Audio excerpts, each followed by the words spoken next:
Let's do an example of Gauss's law. I'm not going to go through all the examples in the book. I'll let you do that on your own. And plus, you've done Gauss's law problems before in Physics 111. But I'll do probably what's the hardest example problem. And that is, a long cylinder carries a charge density that is proportional to the distance from the axis. Rho equals Ks for some constant K. Is this in your notes? Yeah. Oh, yeah. Great. Page 40. Page 40. Oh. Yes. A long cylinder carries a charge density. I'll just abbreviate. As rho equals Ks. K, some constant. And find the electric field inside the cylinder.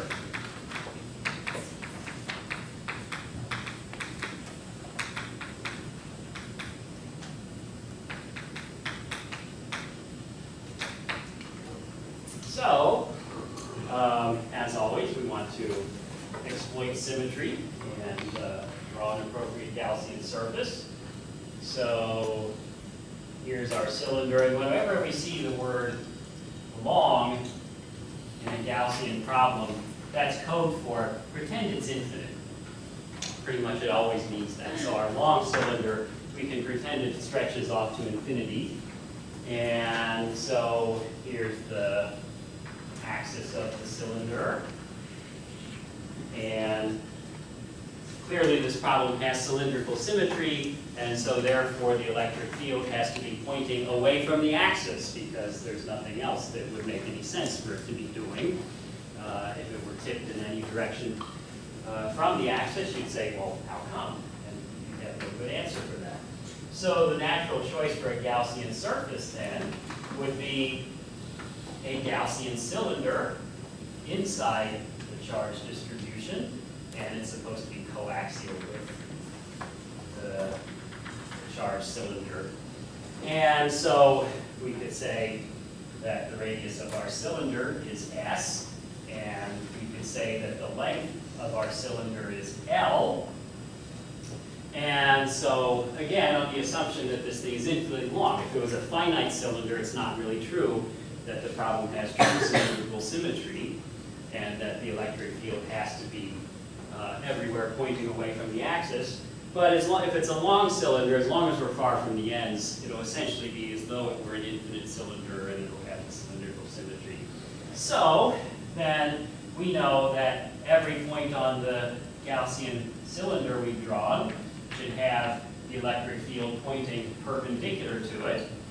And so therefore you got a surface where the electric field is of constant magnitude everywhere on that surface, and it's everywhere perpendicular to that surface, and therefore, what do we know in that situation? If the magnitude of the electric field is constant and everywhere perpendicular to a surface, then the flux through that surface is?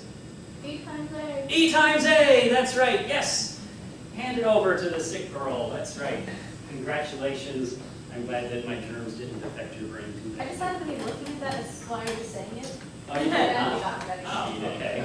You know, you didn't have to share that. You could have just, left it Just in case anyone thought. Just, oh, okay, I got you. So,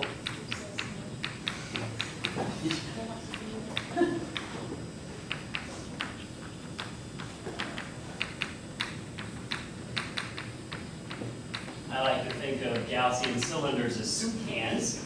And so the flux through the label of the soup can then is F equals EA. Or in other words, E times, well, what is the area of that? And you shouldn't even have to look at the notes to say that the area of that is going to be, what's that? Not L times S, careful. Because, that's right, 2 pi S times L, right? If I unrolled it, right, circumference times the length. So that'll be E times 2 pi SL. We also have to potentially worry about the lids because it is, after all, a closed surface. But what's the flux through the lids? 0 because parallel to the surface, right, and therefore perpendicular to dA, right? On the lids there, n hat is perpendicular to E, and so there's no flux through the lids.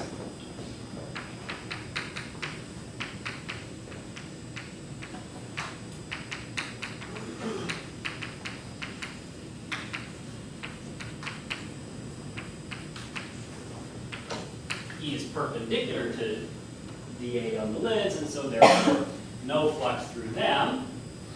So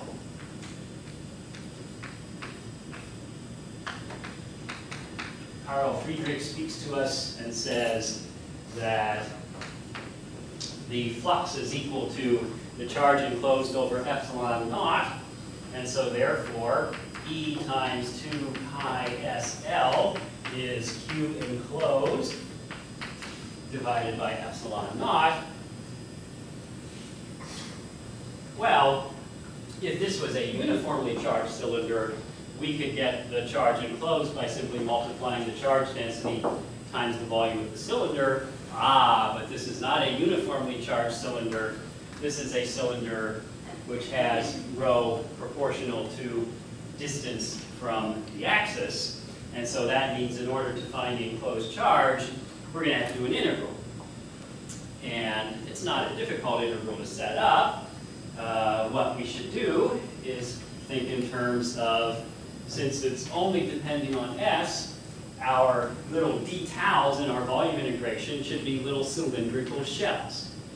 And so if we take a little cylindrical shell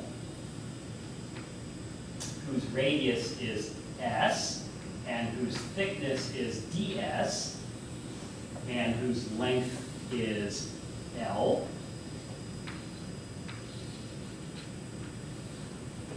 right? Then its volume, excuse me, will be the area of this ring right here multiplied by the length. In general, if you've got something, just area of the base times the length for a thingy like this, where the length is perpendicular to the base, if you will. That's going to be its volume. So, and maybe I can kind of indicate that this is a shell by doing something like this here, drawing dashed lines to show the inner part of it there.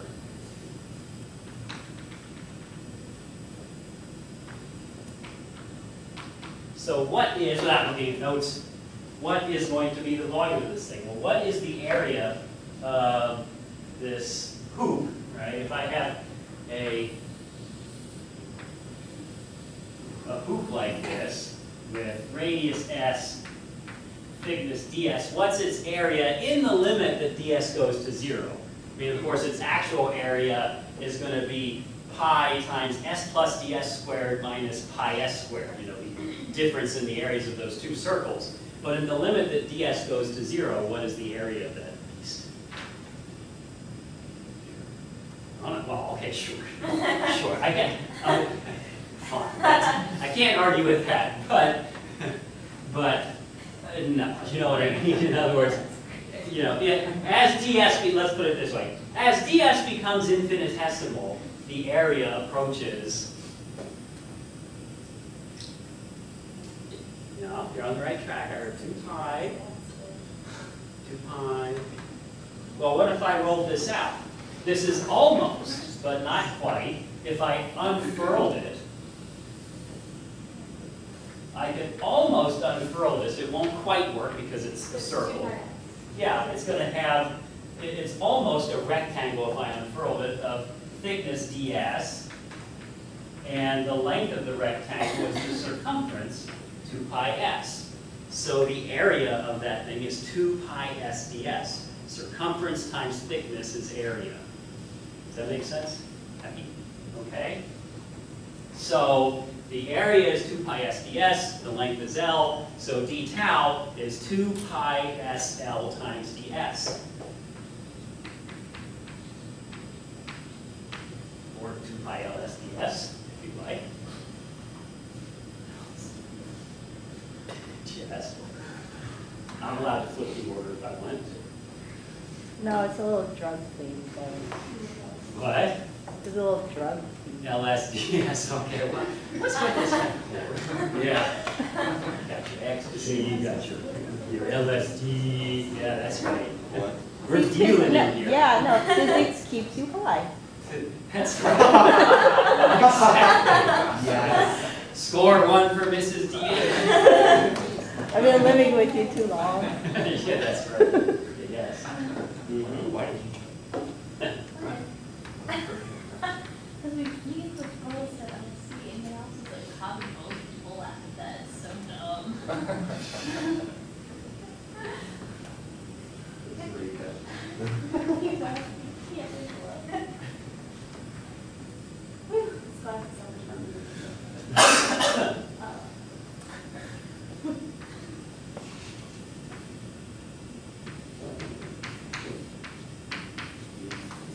Okay, so since I made my Gaussian cylinder as a hole of radius s, I should really call the integration variable s prime to be a good mathematical citizen here. So the charge enclosed will be the density as a function of s prime times 2 pi l s prime ds prime. So that's true no matter what rho as a function of position is, as long as it doesn't depend on the azimuthal angle, as long as it only depends on distance from the axis. So, you know, I could make any function for rho there, but we have a specific function here, namely rho is k times s, or in this case ks prime, since I'm making the integration variable here. So I have to integrate from 0 to s of ks prime times 2 pi l s prime ds prime, or in other words, 2 pi k l integral from 0 to s of s prime squared, the s prime, and I'm not looking at my notes, so I hope I have the same thing I had in my notes there. That's what I'm coming up with on the board here. I'm a genius, yes, it worked, okay. And so you do the integral, not a difficult integral to do there. Partial fraction. Yeah, we can do this by partial fractions, right? Equals 2/3 pi k l s cubed when you plug in the limits of 0 and s. So that says that 2 pi SLE, or the flux, is equal to Q enclosed over epsilon naught, or in other words, 1 over epsilon naught times 2/3 pi k l s cubed. And so solving for E, we find E is 1 over 3 epsilon naught times k s squared. And since we want to make E a vector, well, that's easy. E is everywhere radially outwards, and in cylindrical coordinates, that means it's pointing in the s hat direction. So s hat being the unit vector pointing away from the axis says E as a vector is 1 over 3 epsilon naught k s squared times s hat, and we draw a box around it and smile because we have succeeded in finding the electric field via Gauss's law. And we even got to set up a fun integral to do it. And these are fun. I like setting up these integrals. I get a kick out of that because I am a physicist. So you should get a kick out of them too. I thought you were an astronaut. Okay, I'm an astrophysicist. That's Which right. is a type of physicist. It's a type of physicist. Oh, but you normally put down physicists. I don't know, it's good. Oh, no. I don't put them down, per se. I just build astrophysics. Ah. Yes. Okay. Any questions?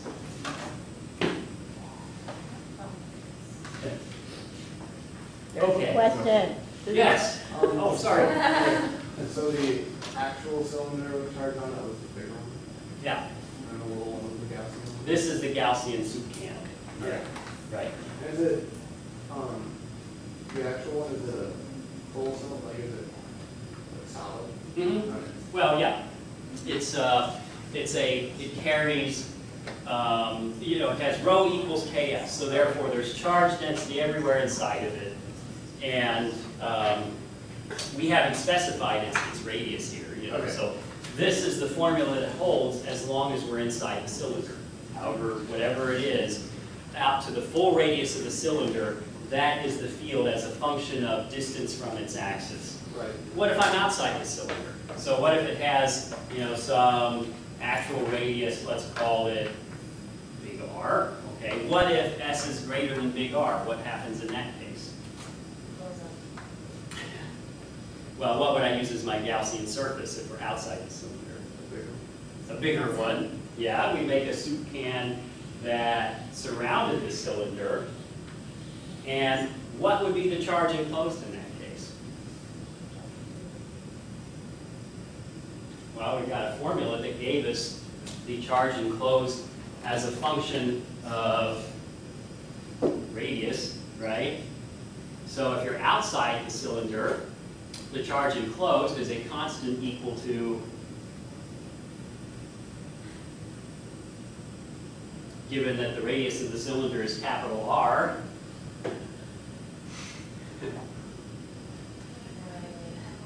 thank you. Yes, indeed, it would just be 2/3 pi KL capital R cubed. When you're outside the cylinder, it just stays constant in fact because you're no longer enclosing any more charge.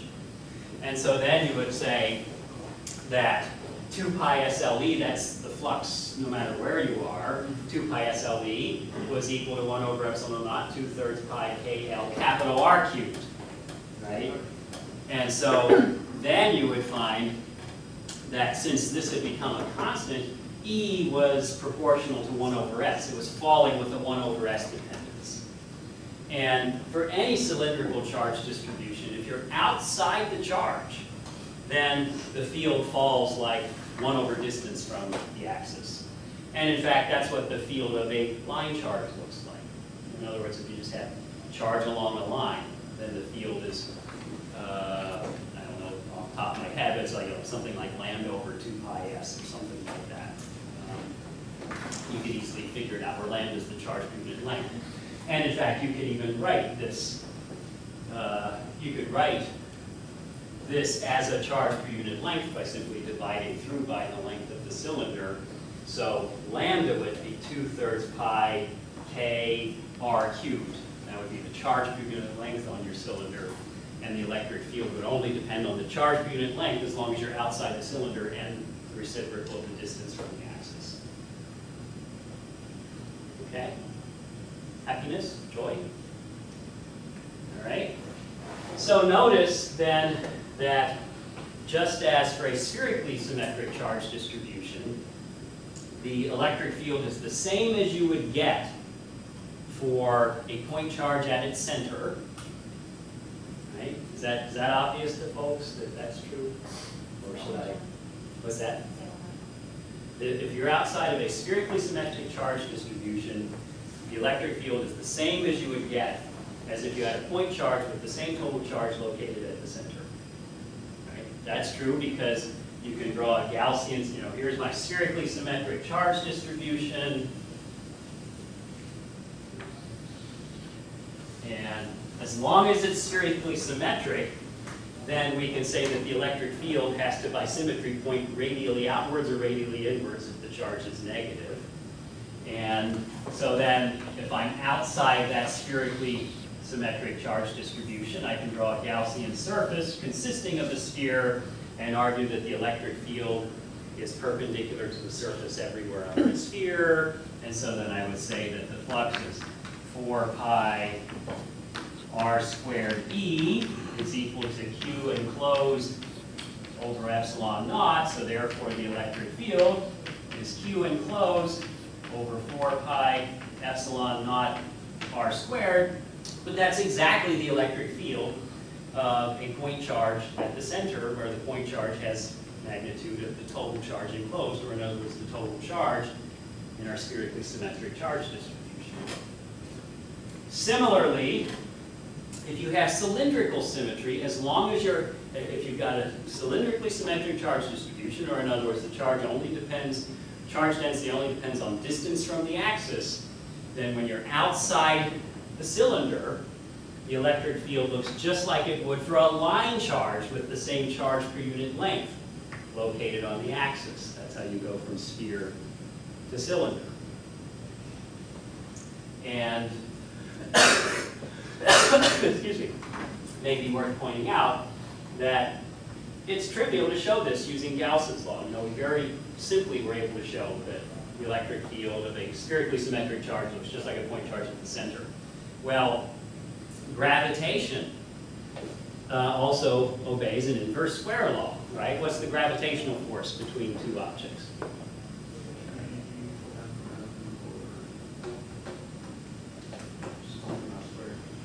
Just r squared. It's just, yeah, it's big G times m over, you know, product of the masses times big G over r squared, right? So it's worth pointing this out. I've got this in my notes too, and I could just do this blind on the board, but I don't want to screw it up. Although I probably left those notes in my office. Oh no, here it is, right here, page 39, right? Well, That's right, back up here, right?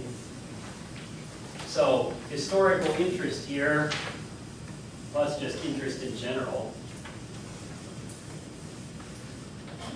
right?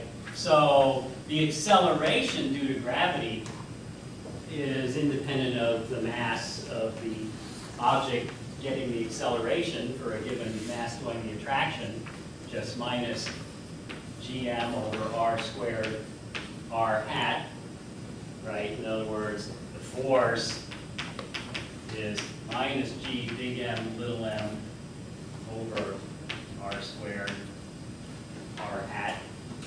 And if you let big M here be the mass that's having the force applied to it,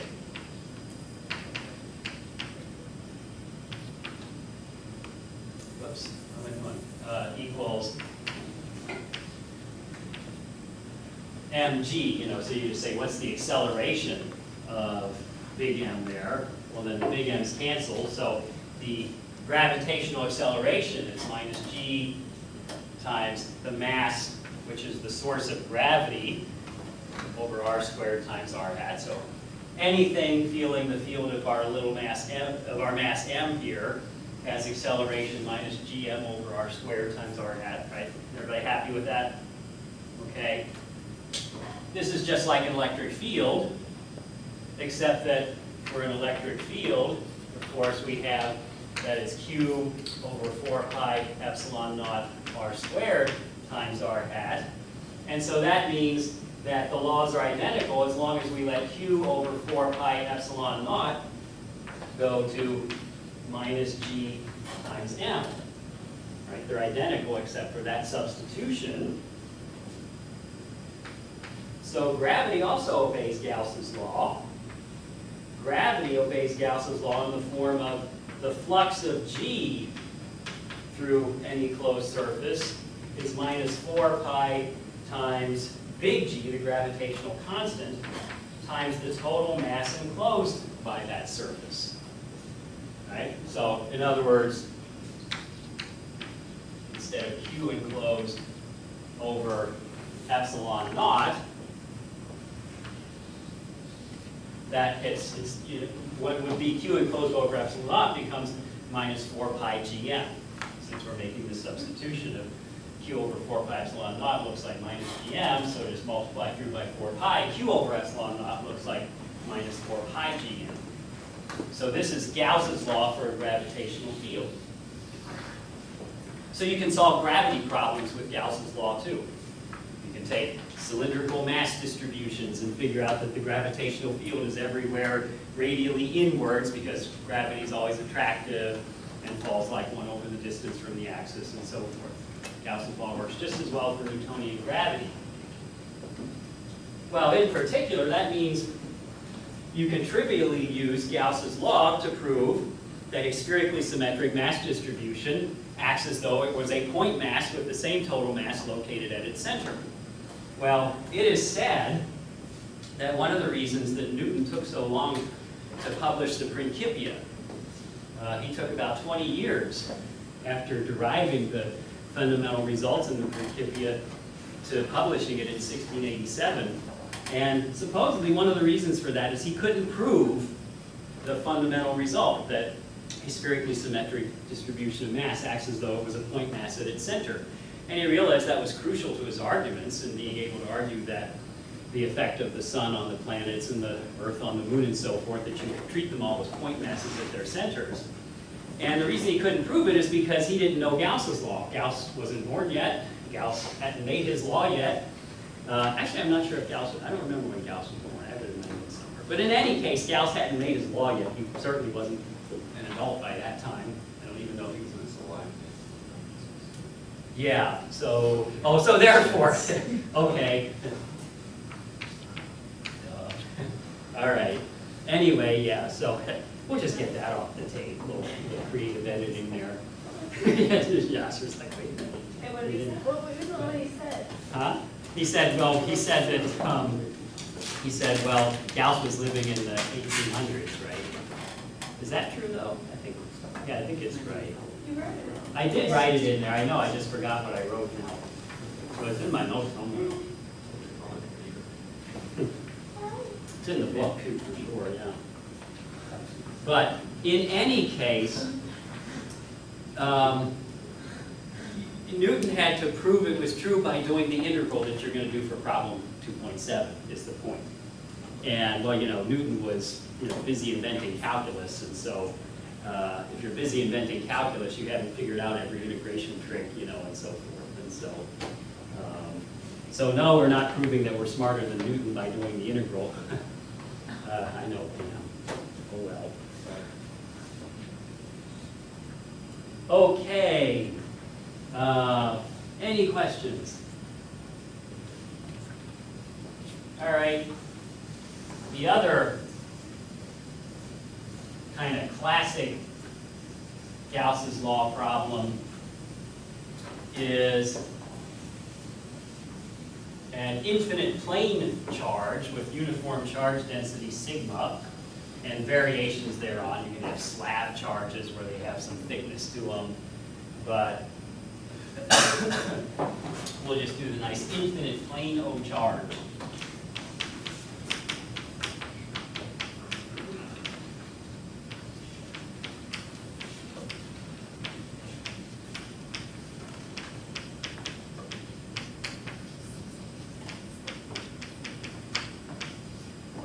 So an infinite plane O charge with charge density sigma.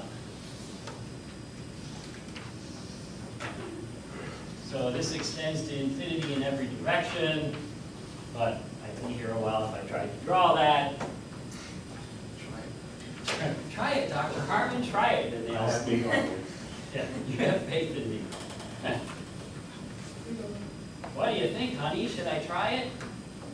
Not today. Today. Not today.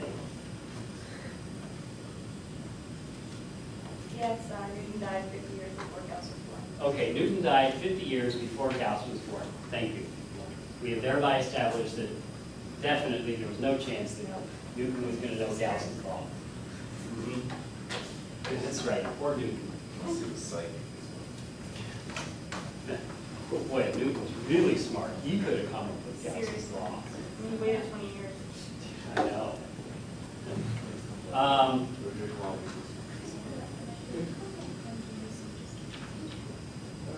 So in this case, the appropriate Gaussian surface is a cylinder. And it doesn't have to be a cylinder, it doesn't have to be a circular cross-section, but basically, the appropriate Gaussian surface is some kind of generalized cylinder which has its top and bottom face equal distances above and below the plane, although we'll discover that that ended up not mattering. But in order to make the argument, you have to have them equal distances above and below the plane. All right? By symmetry, assuming this is positively charged, what direction does the electric field point if you're above the plane? Consider, yes, straight up, right? If the plane is the xy plane, then the electric field above the plane is in the z hat direction. Again, by symmetry, because it's this infinitely charged plane. And so if I think that the field is tilted this way, well, you would be just as justified in thinking that the field is tilted this way, and since we can't both be right, the only way to compromise is to say it can't be tilted. It's got to be pointing straight up by symmetry.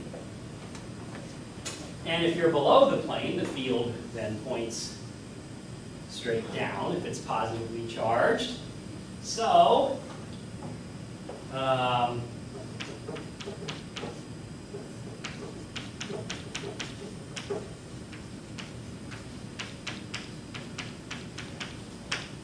what's the flux through the top lid if the area of the lid is A? I'm sure you can read that, Chad, that A right there on the video, because after all, 2 or 3 pixels is good enough for anyone. All right? It'd just be like on one of those crime shows where they don't seem to have pixels in their cameras. You know, they'll like zoom in. It's like they can practically zoom in and see bacteria, apparently, with these cameras. You know, they don't pixelate when they zoom in. I'm always amazed by that. Anyway, what's the flux through the top lid? No. Because the field is, right, on the field is up, and n hat is also up. What did I hear? EA, yes! EA! They were just looking at us. They look Okay, I wasn't paying attention while I just said 0. You just said Nine 0. times out of 10 it works, okay? Steph, what would be the flux through the label of the camera? 0. 0, yes, and that would be because? Because it ends playing parallel, or wait, I have to find To E, right? Yeah, so n Okay. hat over there is parallel to the plane, that's perpendicular to E, right? Yeah, flux through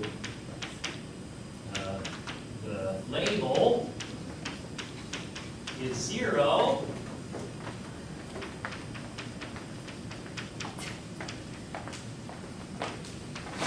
I don't know why I didn't use quotes here too, but anyway. Flux through the bottom lid is also EA, because down there, N hat and E are pointing downward, so they're still lined up with each other. So also EA. So therefore, 2EA, and it's crucial in making this argument that the lids are the same distance above and below the plane, because we want to be able to argue that by symmetry, since they're both the same distance above and below the plane, the electric fields are equal on both of them, so we don't have to use an E1 and an E2 here, or an E top and an E bottom. We just say E for this distance.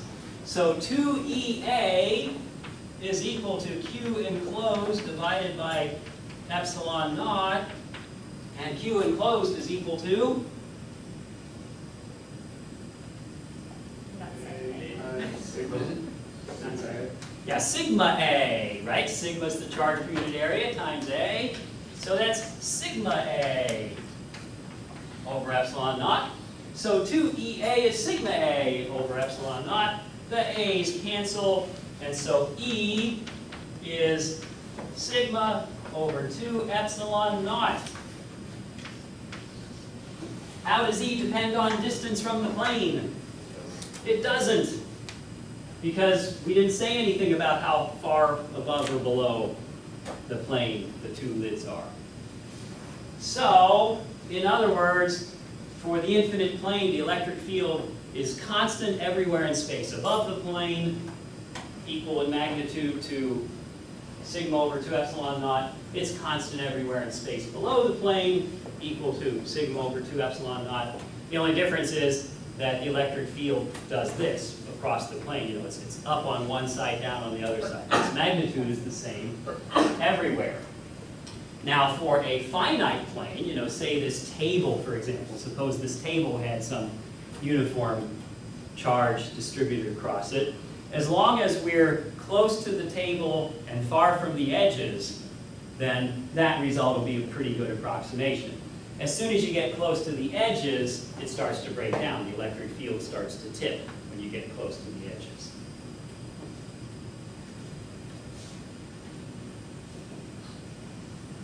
So even though we, of course, never have an infinite plane, a finite plane that we're close to looks an awful lot like an infinite plane. You know, if I'm a little bug hovering above this table, it doesn't look very different from what you would see if you were hovering above an infinite plane. And the electric field, even though we don't literally mean what it looks like when we talk about the charge, looks like an infinite plane when we're close to it. You put the looks in quotes. Still, electrically speaking, it's practically the same thing, basically because the faraway charge doesn't contribute very much. Most of the field is due to the charge close to you in the end. And so this is an approximate result in that case.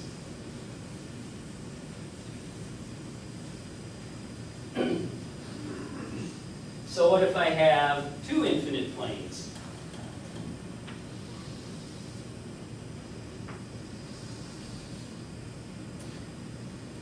And let's say that this one has charge plus sigma, charge density plus sigma, and that one has charge minus sigma. They extend to infinity, okay? Then what is the field up here? 1. Or is that you're raising your hand? 0. Yeah, it's 0, right? Yeah, it's 0 because the fields are going to be in opposite directions, right? Because the field due to plus sigma is going to be sigma over 2 epsilon naught in this direction. The field due to minus sigma is going to be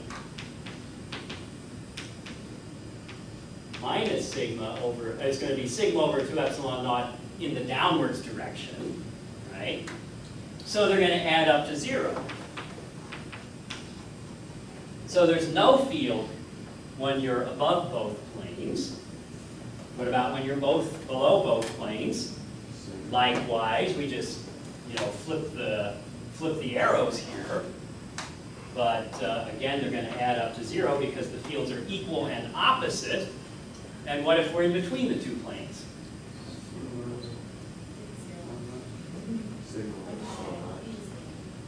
Sigma over epsilon naught, right? Because when you're in between the two planes, then the, which direction does it point? Yeah, down, right? When you're in between the two planes, the plus sigma points down, gives a field which is pointing down with magnitude sigma over 2 epsilon naught.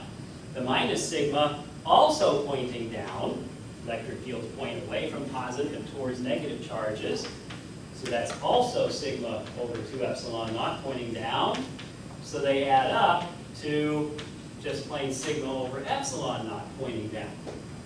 So if our infinite planes with equal and opposite charge densities, then there's no field outside the region between them. And in the region between them, the field is everywhere uniform and equal to sigma over epsilon naught. What's this a model for? A parallel plate capacitor. This is a model for a parallel plate capacitor. As long as the separation between the plates is small compared to their widths, then to a good approximation, when you're away from the edges, then the field between the two plates will be uniform and pointing downwards. So you get something like this if I draw the field lines. But when I get towards the edges, then it's going to break down. There's almost no field outside the two plates, but that can't really be true. And so what ends up happening is you get what you call fringing of the field. The field lines start to bow outwards when you get towards the edges of the plates.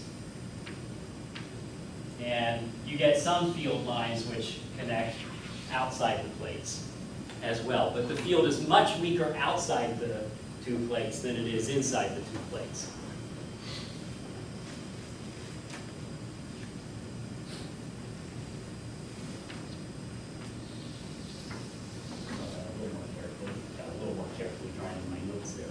Page 43.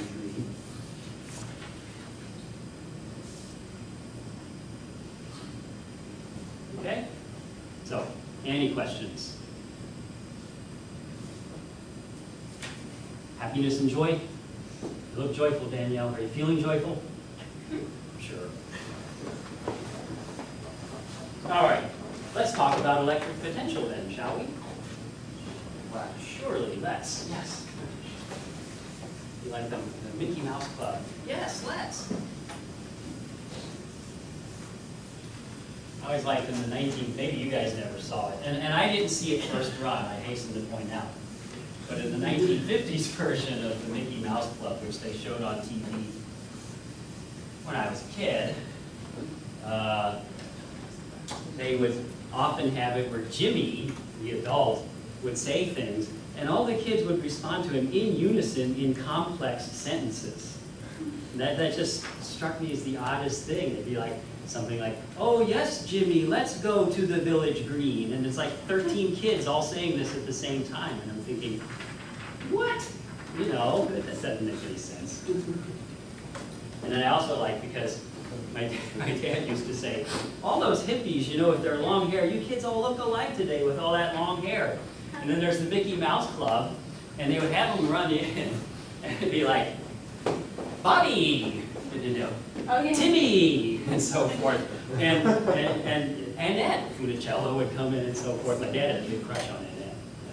Anyway, but all the boys had these crew cuts, and I couldn't tell one from another. And so I would say to my dad, you know, it's like, but Dad, I mean, the crew cuts, you can't tell them apart, so they look more alike than the hippies do. And he wasn't buying it at all. Anyway.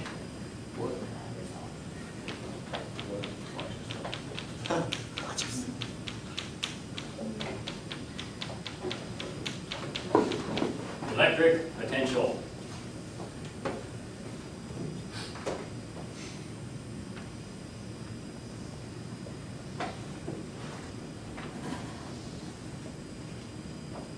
Suppose we've got some charge Q at the origin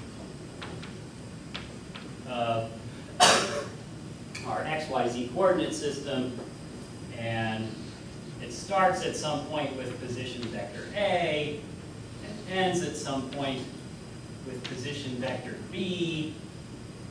I'm sorry, it doesn't start.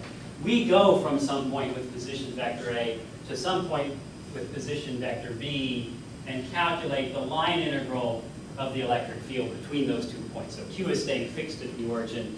We find the electric field's line integral between those 2 points. Okay?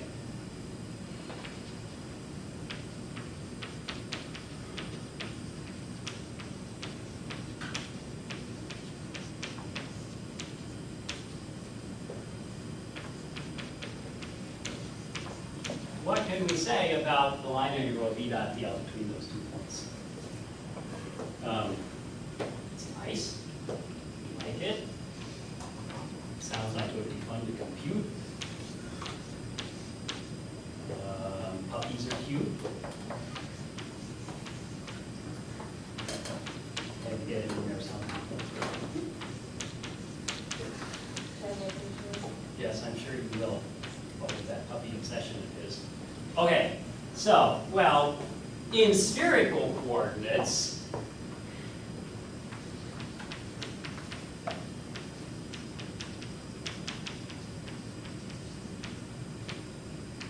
if we use spherical coordinates, then the line element, recall, is drr hat plus r d theta theta hat plus r sine theta d phi phi hat. Okay, phi hat. Yeah. Okay. Get them both in there. D phi phi hat. Why am I using spherical coordinates? Because it's harder. That's correct. Yes. What's true about the electric field of a point charge? It's symmetric in spherical coordinates, right? It's spherically symmetric. So spherical coordinates suggest themselves here. E is Q over 4 pi epsilon naught r squared times r hat, whereas it's a god-awful expression in Cartesian coordinates. So E dot dl is then equal to Q over 4 pi epsilon naught r squared times dr, just by itself. We only have to worry about the radial displacement.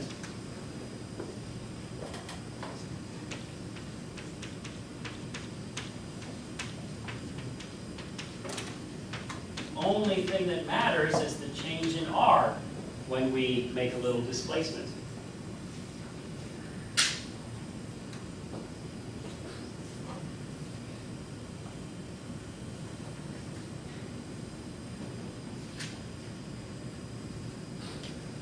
So that means that when we're calculating the line integral, it just becomes an integral on the radial coordinate.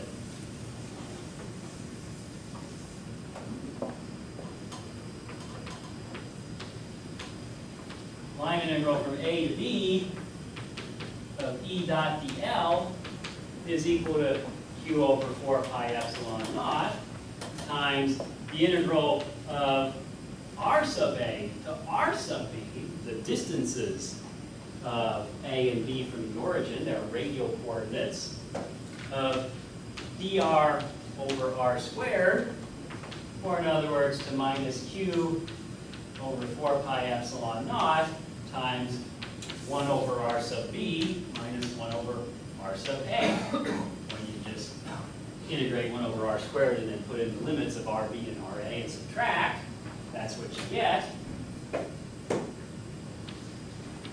And in particular, since all we need to know then is how far you end up from the origin and how far you start from the origin, this is manifestly independent of path.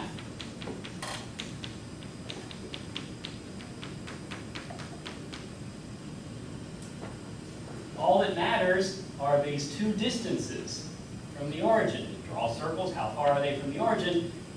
We said nothing at all about the particular path that we took to get there. So I could have taken this path right here, and now it tunnels out of the board, and comes back around again, and then back to this point. So here is the flames of the rocket launch. They got it out here, and here is the over here is the waves made by the splashdown, and then it comes back to that point. Got the same value for the integral in either case. All right, we'll pick up that story after the break.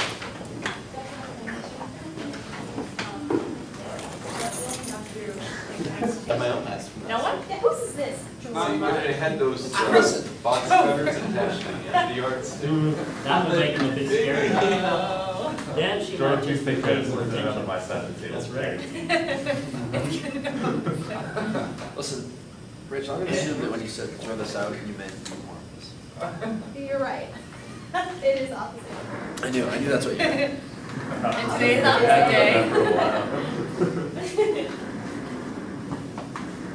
Wait. Rolling? Yeah. Are you here? Look, Chad's dressed like a suit. Yeah, I'm sure Chad. Mac and cheese soup. Yeah. Everybody else tried it. It has 6 spoons today. Just eat it. Just like throw it. It's so good. Yeah. You should also try this fuse. It's delicious. Oh, people got soup on my notes. I didn't. I got soup on myself instead of getting it on any of yours. By superposition, this is true for any electrostatic field, right? Because, in other words, if I do the line integral of the sum, right, if I have some electric field E1 and electric field E2, the line integral of the sum is the sum of the line integrals.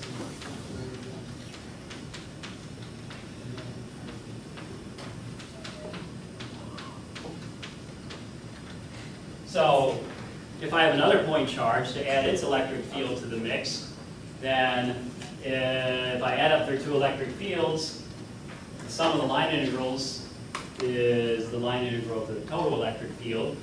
So if that's independent of path, then so too will be the sum of the line integrals independent of path. And well, any electrostatic field can be thought of as the superposition of the fields of a bunch of point charges. Even if you've got continuous charge distribution, you still find the electric field by breaking it up into little infinitesimal pieces and treating those all as point charges. So any electrostatic field has this property, that the line integral is independent of the path that you follow. So that means that the line integral around any closed path is equal to 0, yes. And so that's true for any electrostatic field. And that's equivalent to what other relationship?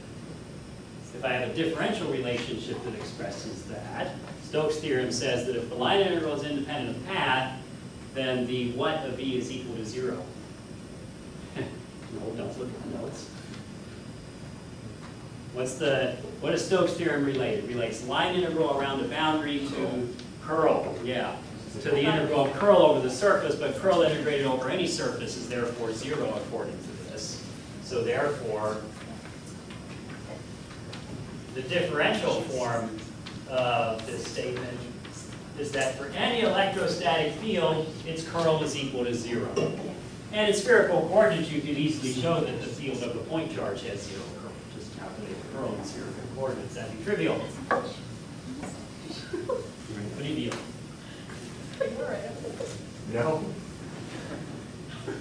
Yes.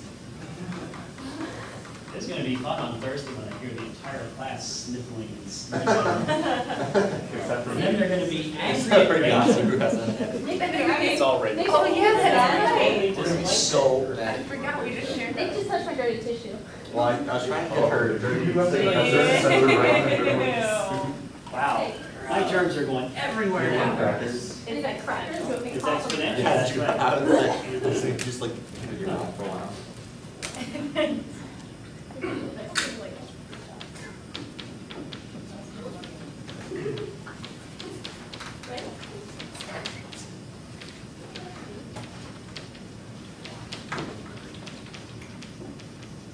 This means E is the gradient of a scalar function.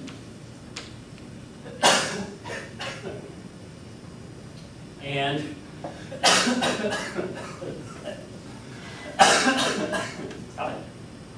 E is the gradient of a scalar function, exclamation point.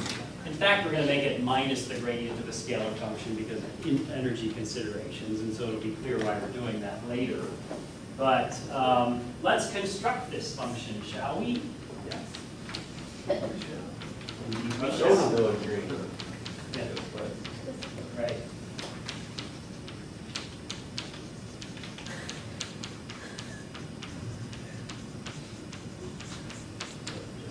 Completion there as well.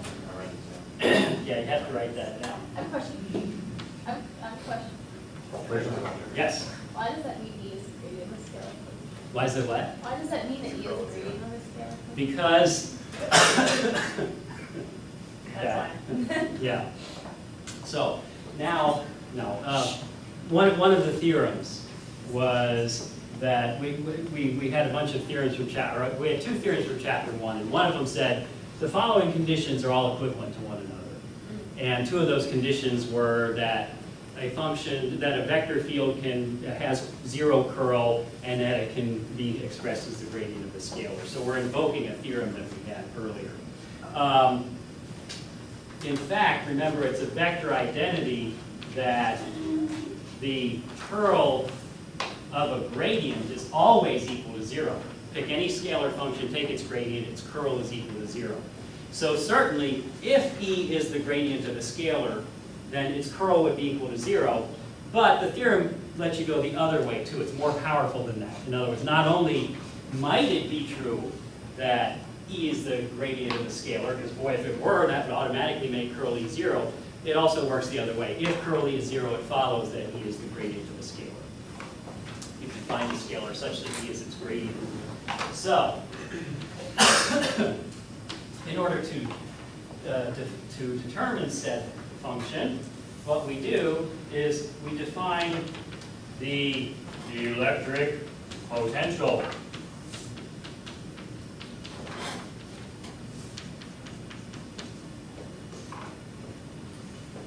And that'll be some function of position. So it's V as a function of R, position in space. Let's define V as a function of R is minus the integral. And again, the minus sign isn't really necessary, but we put it there because when it comes to energy, it makes it more convenient, as you'll see, to use a minus sign here. Minus the integral from some arbitrary point in space, which we'll call O,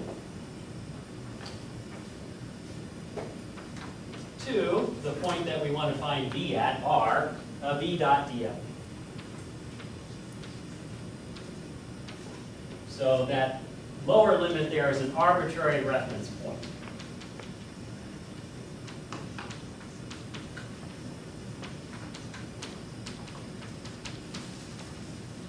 And what's the value of V at that reference point?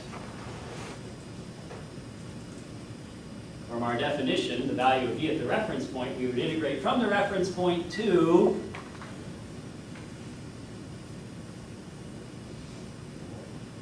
the reference point. Yes, that's exactly right. Yes, sometimes it really is that simple. Yes, right? V at any point is the integral from the reference point to that point. So V at the reference point is the integral from the reference point to the reference point. Well, if I integrate between the same two limits, what do I get?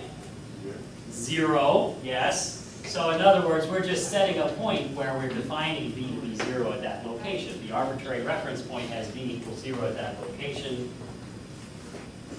We're picking a point where it's 0. Jumping ahead, this should be reminding you of potential energy here. Because in potential energy, remember, we pick some arbitrary point to call the potential energy 0.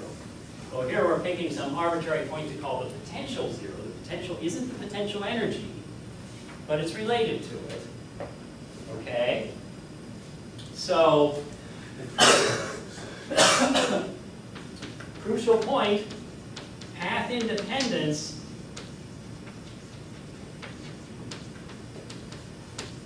says this is a well-defined function.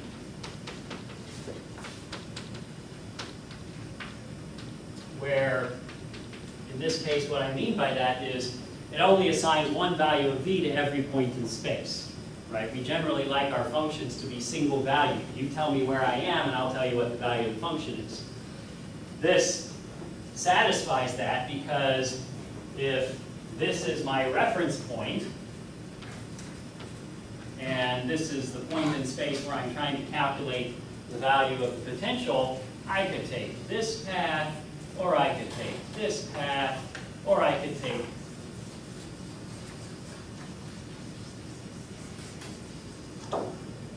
that path. They'd all give me the same value, no matter what. So you tell me R, and my prescription, I can pick any path, I'll get the same value of V at R. So this is a well-defined, single-valued function of position R. Otherwise, if it depended on the path, you get an infinite number of values of V depending on which path you took. And that would be a silly function, and we would just stop it because we would be silly. It sounds like a Monty Python skit. Silly. Anyway, you guys probably never seen it. Silly. So, what if we look at the potential difference?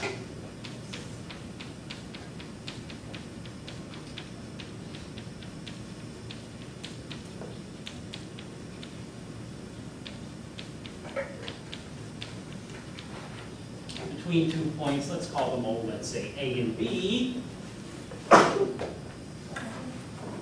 Well, that would be V of B minus V of A. So V of B, I integrate from my origin, from my reference point to B, E dot dl.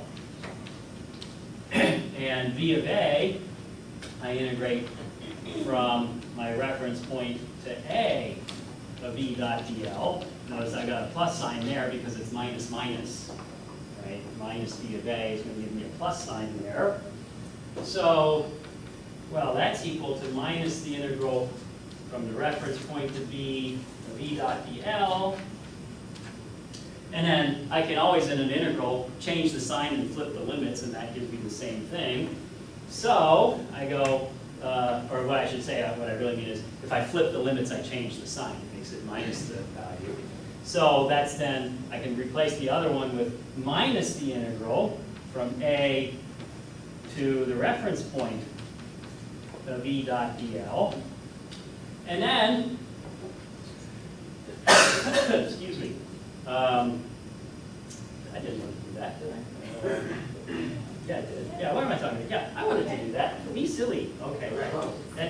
And just silly. And then, I think we have a word for the day.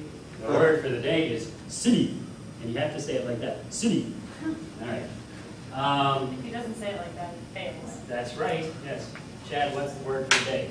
Silly. No, no. The word for the day is city.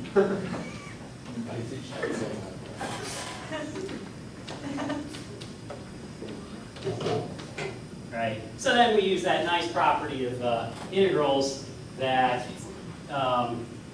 you know, if I go from one point to another point, and then from that another point to a third point, well, you just combine the intervals together, right? In other words, the integral from a to b plus the integral from b to c is the integral from a to c, in other words. Same is true for line integrals, as long as you're path independent like this. It'll give you a well-defined result no matter what. So that difference of integrals can just be written as minus the integral from a to b of e dot dl. So in other words, the line integral between any 2 points is the potential of the electric field is the potential difference between those 2 points. That follows from our definition.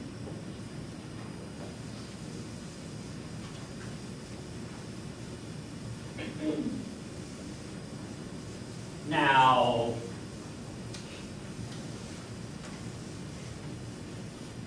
when applied to the multivariable case, the fundamental theorem of calculus, FTC, Federal Trade Commission, the fundamental theorem of calculus says that b of b minus b of a is equal to the integral from a to b of the gradient of b dot el.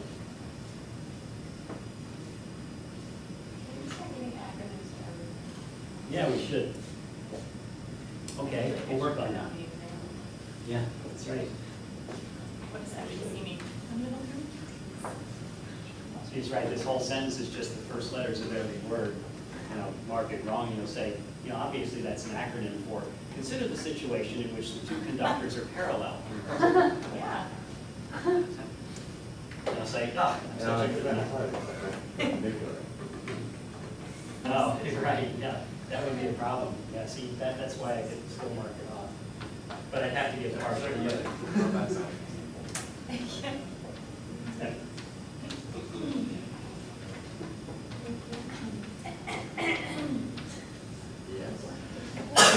So the potential difference is certainly the integral of the line integral of the gradient of b between those 2 points. That's always true. But then that means that since the potential difference is also minus the line integral of e between those 2 points, well, and this is true for any path I might take,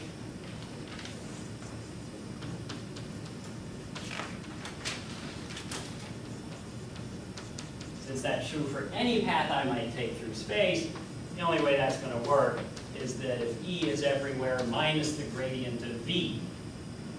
So in other words, this function we constructed by finding the line integral from a reference point to any other point in space, that function we constructed, if I take its gradient and put a minus sign in front of it, that in fact is the electric field. So in other words, that line integral constructs that function of which E is the gradient. You look a little unhappy, Steph. Oh, no, I'm just zoning. You're just zoning. Okay, all right. Focus. Focus. Yeah. Question. Question? Yes. Up there where you have BB minus BA and then you have the del B, are all those B's the same? Mm-hmm. Yeah. Okay, so like if you try and find what BB minus BA is, why don't you just plug it in? Why do you do that? Well, it's not that I have to do the integral. It's, in other words, you know, the point is d of b minus b of a is this, right? This is, so we have, you know, we can construct this function of b, by defining it this way. So we could write some function, right? So yes, you're absolutely right. Then once I've constructed that function as a function of r, I can certainly find the potential difference by plugging in, okay? Not argue with theory, you're certainly right. I'm not saying, so if you really want to calculate this difference, find the gradient of v and take its line integral. No, if you already know what v is, then you'd be an idiot to find this difference by doing this line integral. You're absolutely right about that, you know. But the point is, this is one of those mathematical proofy kind of things where we're saying it because it lets us gain an insight, namely. So this is true, stupid way to calculate it, but it's true nonetheless. Oh, but wait a minute, then that means that since the potential difference is minus the line integral of e between the 2 points, and it's also the line integral of the gradient of v between the 2 points, and it also doesn't matter how I get between the 2 points. The only way that can happen is if I can identify the integrands. The integrands have to be equal to one another if that's going to be true no matter what path I take between those 2 points.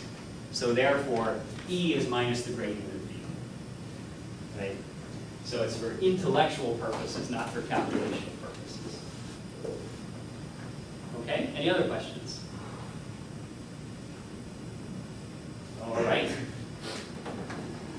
So, what happens if we change the reference point?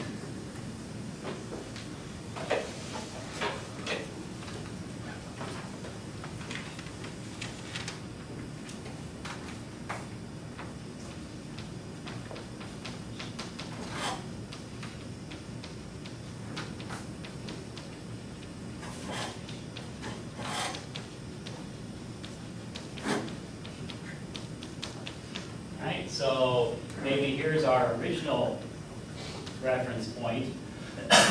Here's this new reference point.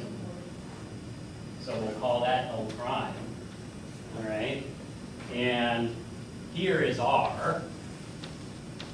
Okay? Well, if I want to find a new function, so I could find, here's this new potential, V prime of R, and that'll be minus the line integral between my new reference point and R of E dot dl. Okay? So maybe I'll take this path right here. Remember, it doesn't matter which path I take. So there's my new potential function. Okay? But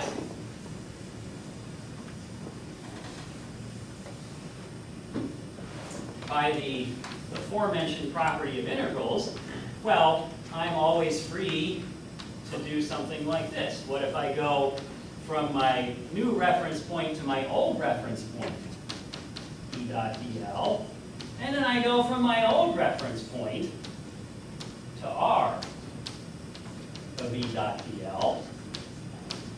Okay? So it's just one path I could take. And I can get B along because the line dependent express one another. Doesn't matter, if I go from O to R along a path that prime to R along some path that doesn't include R, O, or if it does include O, doesn't matter. I can always make O a way station along the way if I like.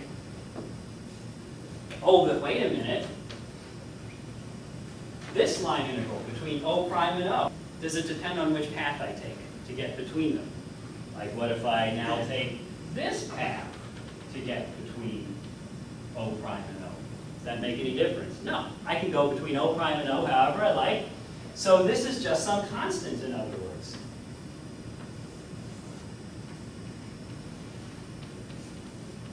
No matter how I get there, that's just some constant.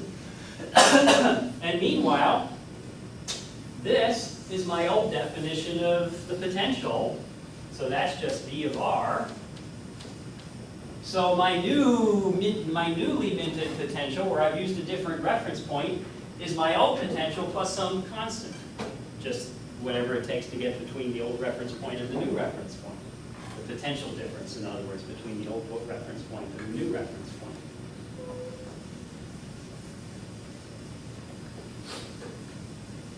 So in other words, changing the reference point just adds a constant to the potential. That's the bottom line.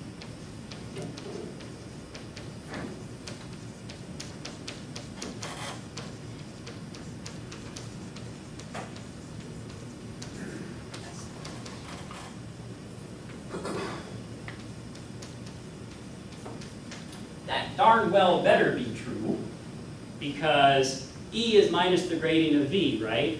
So what if that wasn't true?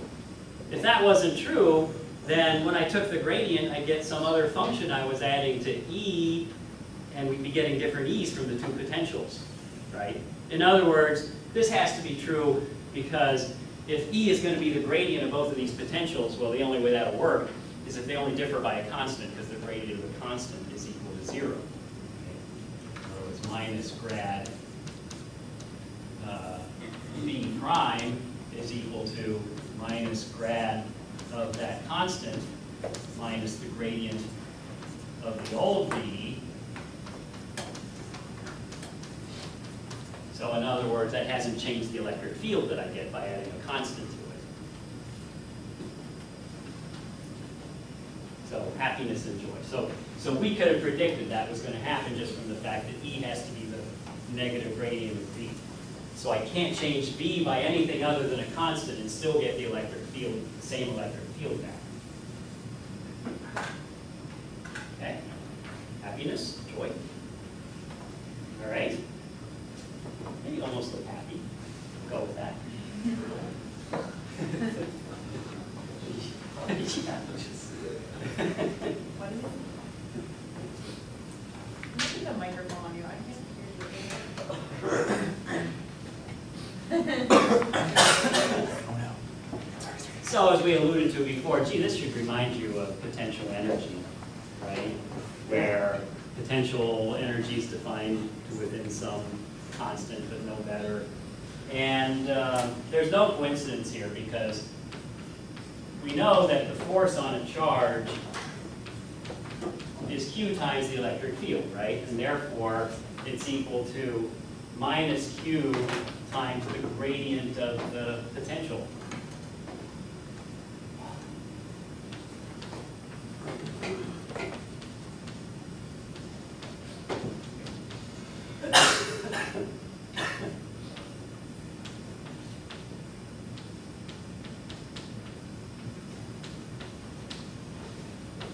So that means that the work done by E on Q as it goes from A to B, special notation there, is equal to, well, remember that the line integral of the force is the work done.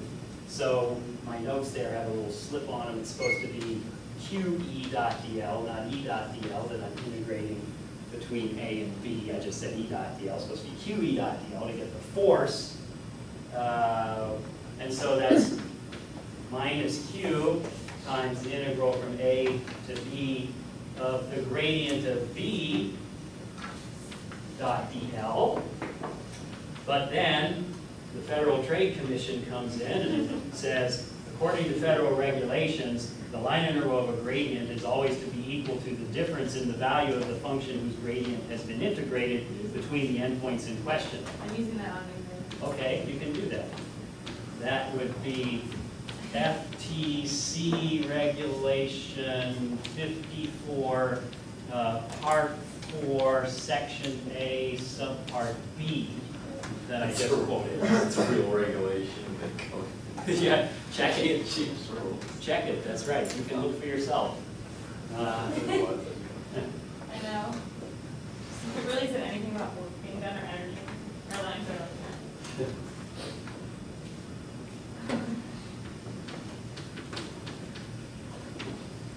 So if we define U of R is by definition Q times V of R, oh, well, check this out. Then the work done on our charge is minus U of B minus U of A, or in other words, it's minus the change in U, not the change in B, but the change in U. So, well, this is what we do to make a potential energy, right? In other words, we define a function such that it's always, such that the change in function is always minus the work done. But let's see,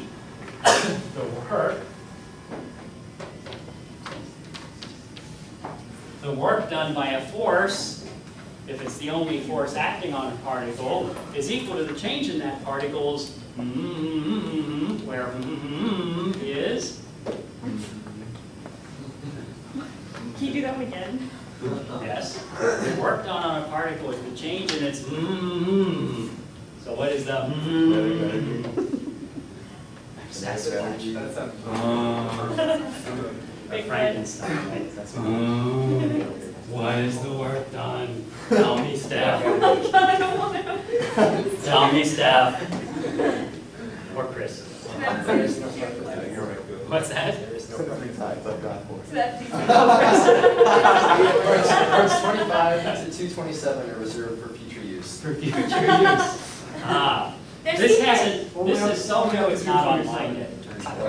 After this goes on an allocate more space. Yeah, after 227, then they made more rules. Which is- Seriously? 239, 238, 239. Guides against deceptive pricing. Deceptive pricing. Already Yes. buying. Right. Well, you know, if you integrated a gradient and didn't get other than the difference there, then that would be shortchanging.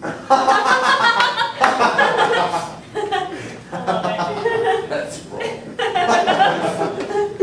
That was good. That was funny. Hold on, say that one more time. I will write this down. Kinetic energy. Kinetic energy! That's right, yes. But the work is the change in the kinetic energy, right? So delta K is minus delta U, or in other words, K plus U is a constant. So this function U is such that K plus U is a constant. Well, that means by definition, that's what we're going to call potential energy.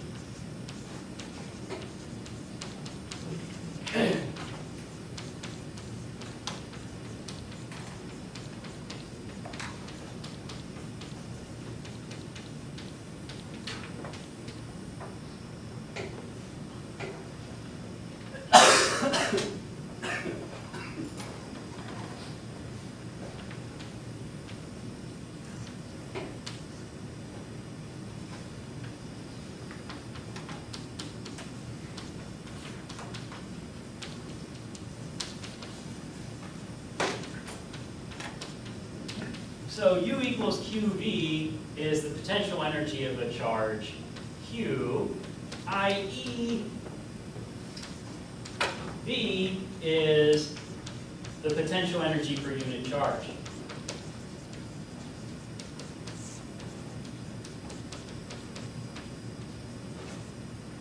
So potential is potential energy per unit charge.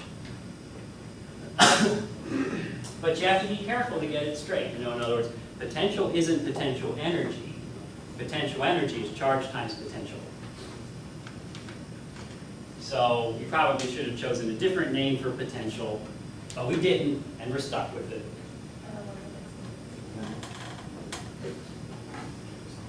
So the units of V then are what? Are what? Volts, well, sure, yes. Units, okay, right, so units, yeah, okay. V equals 12. Yeah. Awkward. What does that equal 12? The volt, right? And a volt, if it's going to be energy per charge, that's going to be a joule per coulomb, right? 1 volt is 1 joule per coulomb, right? Right. But we can also see that there's another way to get, you know, the units. In other words, the it's what, you know, what are the units of electric field, right? Yeah. Coulombs. Let's see. Yeah. So wait. Let's see. I should just stop here because we pretty much just used Right, yeah, no, I'm sorry, what I meant to say, right, is that in these terms then we can also, we can express the electric field, right, in terms of whatever it is, but there's another, from Coulomb's law, right, force is Q squared over 4 pi epsilon r. What I'm getting at is, what we often use to express electric field units is from the fact that, since V involves a line integral of E, right, then unit-wise, volts are electric field times meters, right? E dot dl is electric field units times meters. So in other words, we often use as electric field units volts per meter can be used to express electric field. So E units can be expressed as volts per meter. Since if you integrate volts per meter dl, you're going to get volts. So volts per meter are often used to specify the electric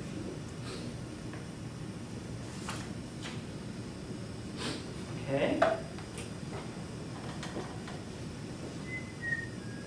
Happiness and joy. Any questions? All right. So onwards and upwards.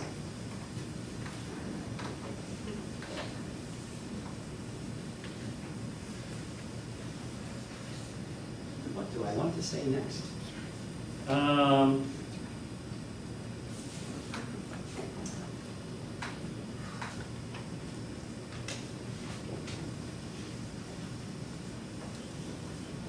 Well, certainly, electric fields obey the principle of superposition. And so, since the line integral of the sum is the sum of the line integrals, then that means that if we integrate the electric field of a charge distribution between 2 points to get the potential difference between those 2 points, that'll be the sum of what we would have gotten for the individual charges acting alone. So in other words, the potential due to a distribution of charges is the sum of the potentials of all of the charges added together. Calculate the potential due to each charge, add them up, and that's the potential due to the entire charge distribution. So that means that we'll be able to use the principle of superposition to calculate potentials. If we're going to do that, though, that means we ought to standardize on a convenient reference point. What would you guess the convenient reference point is? Sometimes it's the origin, but almost always, unless you're dealing with a charge distribution which extends to infinity, there's actually a more convenient reference point than the origin. Because, for example, suppose we've got a point charge at the origin. Do we want to use the origin? We could, but we have this little problem with the electric field,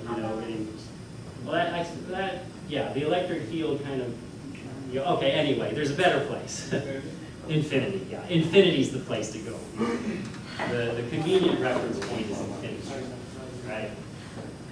So, right? Yeah, that's right. If it's not 0, it's going to be infinity because nothing else, it's not going to be 4,432 meters from the origin. So it's got to be infinity if it's not 0. Duh. Yeah, duh. Clearly, since my answer is wrong, that's obviously not the rest. Yeah, I got it. Yeah. So if we pick a charge at the origin, right, then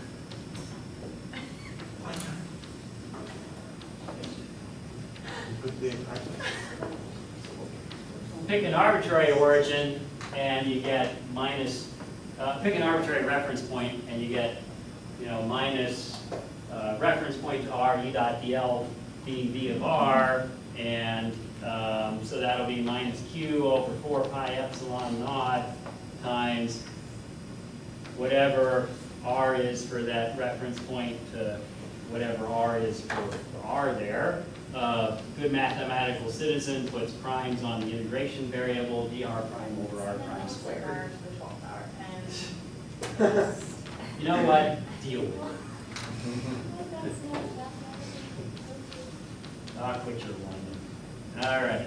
So q over 4 pi epsilon naught, 1 over r minus 1 over r of whatever our reference point is after you integrate, put in the limits.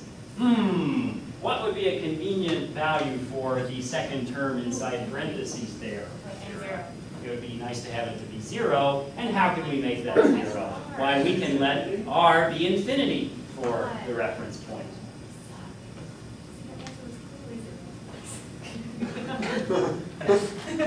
Yeah. Right. I meant that, I got harsh. So what you do is if you're thinking 0, don't say it. Well, If you're not I- thinking 0, just say 0. I anticipated that you would ask what R should be, and so So you just, right. I jumped ahead. You just jumped ahead, right. But we're still one. Yes, clearly. So if we pick the reference point at infinity, then the potential due to a point charge at the origin is q over 4 pi epsilon naught r. And of course, using the author's script R notation, in general, then the author will say that v as a function of r, not script R, is for some point charge at some arbitrary location, q over 4 pi epsilon naught script R, where it's understood that script R there is actually the magnitude of R minus whatever the location of the charge is. Did you ever hear the script R story? No? What class was that? Mechanics, maybe? Was anyone else in there? No. Uh, Who was in the class? Corey, do you remember the class with the script R? The rowdy stuff, I think? Dr. Trees was going through like script R, he was like writing all these random words like run and like, I don't know, all kinds of Yes. words. And then he ends with rowdy. He's like rowdy Stephanie. I was like, what does that mean? It's like the funniest thing ever. Gosh, I could never figure out what it would mean. I know. I was waiting for you to say that. Right. What was I going to say? Oh, did you ever see Dr. Trees write H bars? Did you ever see when he had a race with Claire Yeah. as who could write H bar over and over again the fastest? Boy, he's just like Oh my across the God. board there. Are you serious? Yeah, I'll challenge him He sometime. had a race. He had a race with Writing Claire. H bars. That's right, writing H bars. Yes. Oh. It's just right Well, see, that was the point, is because they were also arguing over whether it should be Whether this it's- I know or it's like that, something or not. right? Yeah, so I said, yeah, my solution is write a bunch of H's and then just go like that. You know? So therefore, clearly, this is the way you want to go. Clearly. How many H bars are you looking Well, Well, if you're having a At one- race, at one time. it depends on how many dimensions you're in. at? Ooh. Oh. yeah, when when was the end point for that? Did you like write 20 H bars or? I think it was, they were timed for like 10 seconds or something like that. And then they just had to Well, race. yeah. What was LaTeX? I forget. wanted to write I don't remember. Because I remember that's how they solved the argument. Yeah, that's right, the way LaTeX does it, but I don't remember. So that's Right, a the good numbers. question. Right.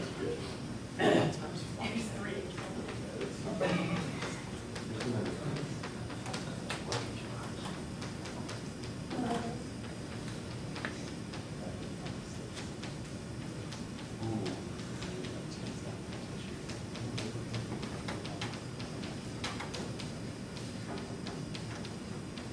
Potential of a localized charge distribution.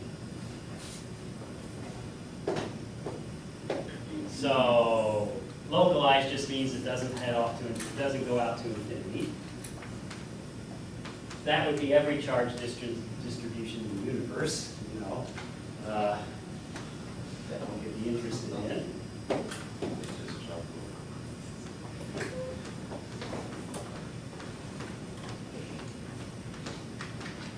So here's a bunch of cute little point charges. Well, because it would not be very fulfilling if they were like gross. Very superficial thing to say. I'm kind of shallow. I mean, I could make it, I could like sneeze on the board. That's one thing. Just once, it could be, or just average. Well, there could be, Right. there could be one really up.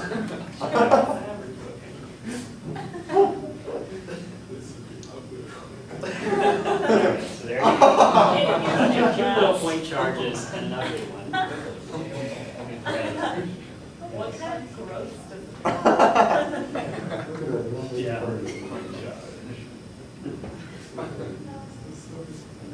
This is story of the ugly chart. That's right, yes. They all apply that, so. We have way too much on these small details. He was actually small. Oh, right. Yes, yeah. It's really, yeah.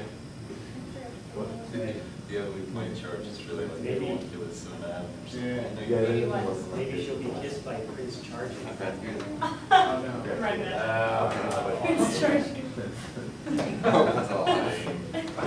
I can tell there was a lot of thought going on in your head there. But You turned it. no point. That's okay. And why does that have to be a she? Well, because we don't talk about Prince's charging. We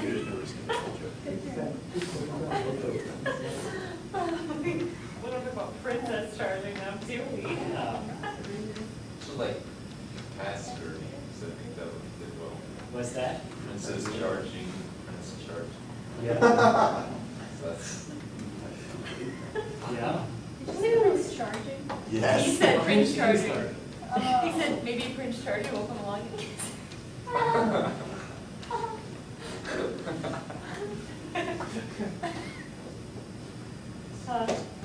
So the idea is each little cute charge and an ugly charge has a position vector. Is that, what is that? That was the ugly. That's which one? No, at the very end, no? Oh, so you got it. That's the script R, sorry. That's Yeah. ugly. That's right. Yes, right. You should add a separate term for the ugly one. Right. So here's charge I, here's charge Q sub, here's charge I, so it's got charge Q sub I, position vector Ri prime. Here's the field point with position vector R. Here's script Ri, which is R minus Ri prime. And so this just says add up the potentials for all of the charges.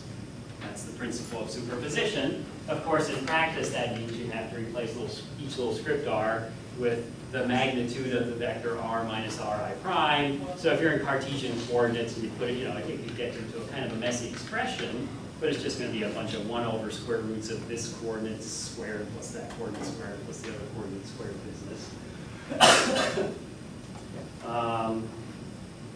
Notice that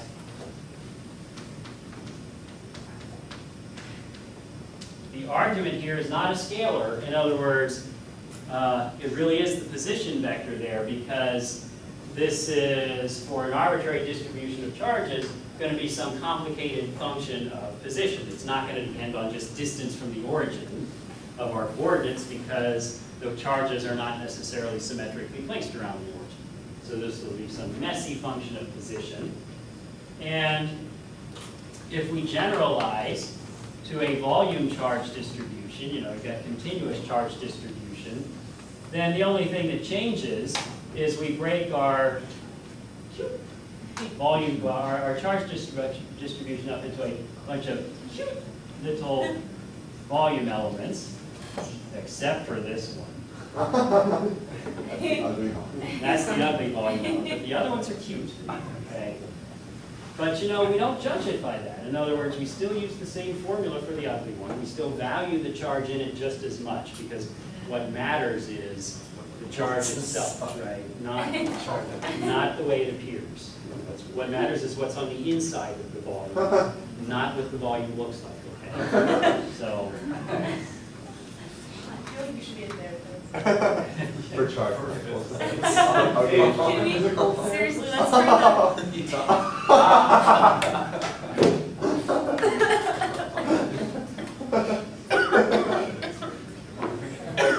wow, Rachel germs have already gotten Physical? and you die. I am dying. Wow. I actually choked on my spit, okay? Wow. I was Thanks for swallowing while sharing. laughing. Oh my god, you sounded like him. Like I turned around expecting to see him.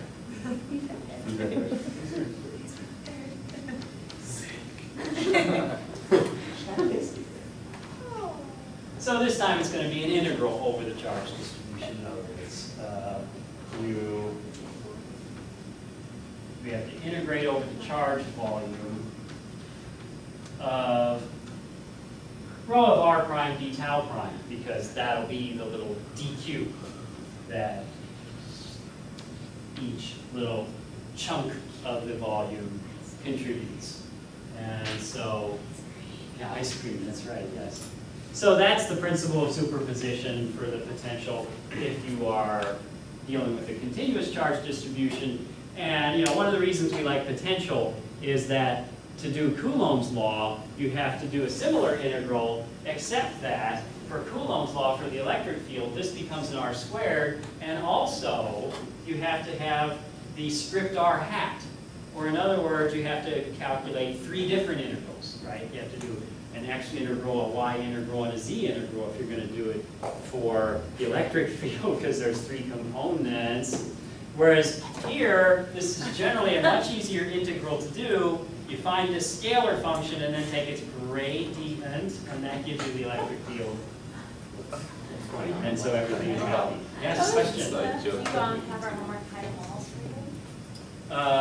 No, but I plan to have it for you on Thursday. Why did you need I was to? just wondering if you were going to have it like ready for tomorrow. Well, we'll. But if not, it's fine. Yeah, I mean, I'll try. I'm gonna grade it I'm tonight. so and I hope excited it's to good. see. Oh my God. Yeah, And you just now. you need that inspiration. Yes. Okay. Good class. All right. See you next time. Yeah, we should have like a, Farewell. right, yeah, like somebody should have like a banjo here. It's like, see you next time. No, next time, next episode, all the students go by like. That's, yeah. If you guys are really